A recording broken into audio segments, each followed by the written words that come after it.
আৰু ইফালে বাইহাটা চাৰিআলি আৰক্ষীৰ বৃহৎ সফলতা চুৰি হোৱা সোণৰ অলংকাৰ উদ্ধাৰ কৰাৰ লগতে আটক কৰিছে 4টাকৈ দুৰ্ধৰ্ষ চোৰক। মে মাহৰ বাইহাটা চাৰিআলিত সংঘটিত হৈছিল 2টাকৈ চুৰিকাণ্ড। তাৰ পিছতো আৰক্ষীয়ে গোপনে চলাইছিল অনুসন্ধান। আৰক্ষীৰ গোপন অনুসন্ধানত আনোৱাৰ হুছেইন আৰু ইজাজুল হকক কৰায়ত্ব কৰিবলৈ সক্ষম হৈছে এতিয়া আৰক্ষীয়ে।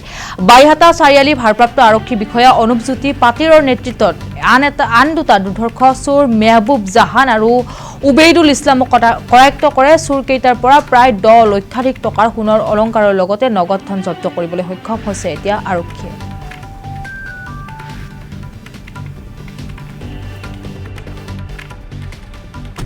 যোৱা 18 মে আৰু 20 মে তাৰিখত আমাৰ বাইহাটা চাৰিআলি থানা অন্তৰ্গত দুঘৰ মানুহৰ ঘৰত দিনৰ ভাগতে মানুহ নথকাৰ সুযোগ লৈ চোৰে চুৰ কৰি গহনা পাতি নগদ গহনা পাতি ইত্যাদি ভালেখিনি বস্তু চুৰ কৰি লৈ গৈছিলে। আৰু এই ঘটনাটো হোৱাৰ পিছৰে পৰাই আমাৰ বাইহাটা আৰক্ষী থানাই এই ঘটনাটোৰ লগত জড়িত মানুহক